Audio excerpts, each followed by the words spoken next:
Hi, I'm Jordana Michelle, lesbian love coach and creator of Women Wanting Women, the place to be to learn the secrets of how women attract each other and to find and keep lesbian love. And there are links below if you want free access to some of what I teach there. But in this video, I want to talk about red flags when we're dating women. Red flags are the warning signs or the little bits of information or little pieces of evidence that we discover when we're getting to know a woman that we like that tell us that probably the relationship we're pursuing isn't going to end the way that we hoped it would, or that it might end in heartache, or that it might end in heartbreak, or that we might end up getting hurt somewhere along the way. That's what a red flag is. It shows us that there might be danger ahead. Because whenever a relationship ends badly, or whenever we end up brokenhearted or really hurt, we can almost always remember a time in the early stages where we kind of had a sense that something might end up going wrong. And so that sense, that moment, that's the red flag. And the question is whether or not we spot them, and the other question is whether we do anything about them when we spot them. Because the thing about red flags is that we never really want to see them. It's really exciting in the beginning of a relationship when people are falling for each other.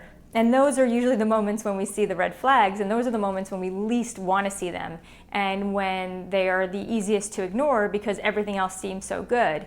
When we meet someone and she's psyched about us and we're psyched about her, and there's chemistry and we're falling for each other, that's such an intense, exciting time. We don't want to see red flags when they come up. We don't want to think that the thing that seems like it's going to be so good isn't going to be as good as it seems like it's going to be. It's so tempting to just go for it. It's so tempting to say, hey, it's not like I have anything else going on, what's the big deal, right?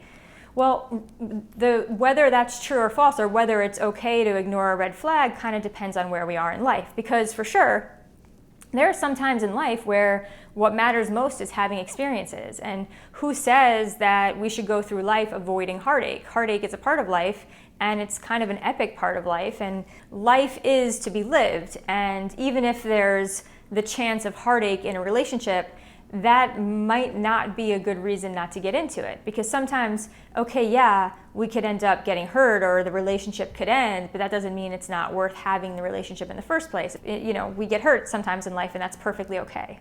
So it's not true that we need to go through life always avoiding every red flag that we see, because that, of course, could end up preventing a lot of life. But there does come a point in a lot of people's lives where we decide that what we want is to find a partner, a true partner. And when we're ready for a partner like that, we want to make sure that we don't start pursuing relationships that are going to lead to dead ends, that are going to lead to emotional heartache, because heartache is expensive in terms of time, in terms of energy, in terms of just the amount of focus and attention that we give to emotional pain when emotional pain comes up. There comes a point in our life where we just are done doing that and done having those experiences.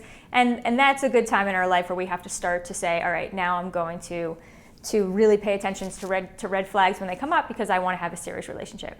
But it's not just that it's tempting to ignore red flags. The other truth is that it's scary. It's scary to see red flags, because choosing to be alone is really scary when we're single and lonely, because during those times, it's so easy to become afraid that we're not going to find anybody else, or that we're not going to find anyone better, or that we're not ever really going to find the love that we long for. And when we get afraid of that, when we start to convince ourselves that we're at risk of really not finding deep, amazing love, then it's easy to settle, because we don't really trust that love is going to be available to us in this lifetime.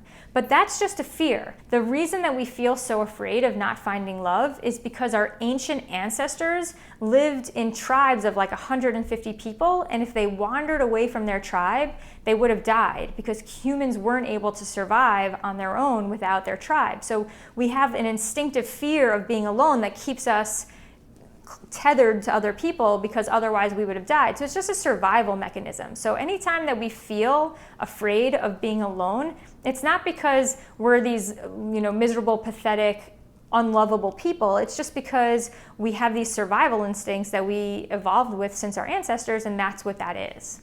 The truth is that there's no real risk of you not finding love. If you're not currently with the woman of your dreams, then she's out there somewhere and she's missing you just as much as you miss her, and she's gonna be just as excited about you as you're gonna feel about her when you meet. And the only thing that's gonna keep you guys apart is if you either self-sabotage or if you waste time on the wrong women. And that's really what we do when we ignore red flags. We self-sabotage because we set ourselves up for heartbreak. And so the key is that we need to have a plan, because everything inside of us is going to want to ignore the red flag when it comes up. So we need to know internally how we're going to handle it when that comes. Like, do you have an emergency escape plan for yourself in case of finding red flags in relationships? If you don't, I suggest that you write one down, because the woman of your dreams, she really needs you to be strong for her, because the truth is that it's not just your time that you're wasting if you pursue the wrong woman. You're also wasting your future love's time, because it's going to take longer for you to meet her, and doesn't she deserve your time more than whoever that other person is? And speaking of the woman of your dreams, if you were ever curious what qualities she's gonna like most about you when you meet, I have a quiz on my website that can tell you what qualities the woman of your dreams is gonna find most attractive about when you meet her. And it's a really fun quiz, and it's available at lesbianattractionquiz.com. So go to lesbianattractionquiz.com and take it. It's a really cute quiz. But in the meantime, also write yourself a plan for what you're gonna do if you meet someone and you start dating her and you're psyched about her, but something comes up that tells you that actually this relationship isn't going to go the distance. What are you going to do? Decide now before you're in it. Because just like how when we're on an airplane before takeoff, that's when they show us the emergency exits. That's when they tell us what the emergency escape plan is. Because if a plane is going down and we're crashing, we don't have good judgment during that time. And the same thing when we meet someone and we're totally falling for her. So we need to have a plan in advance, and your future love, the love of your life, your soulmate, the woman of your dreams, you owe it to her, and she deserves it. So until next time, just keep remembering that hot lesbians are everywhere, that love is real, and that the woman of your dreams is on her way into your life in perfect timing. And I will see you in the next video.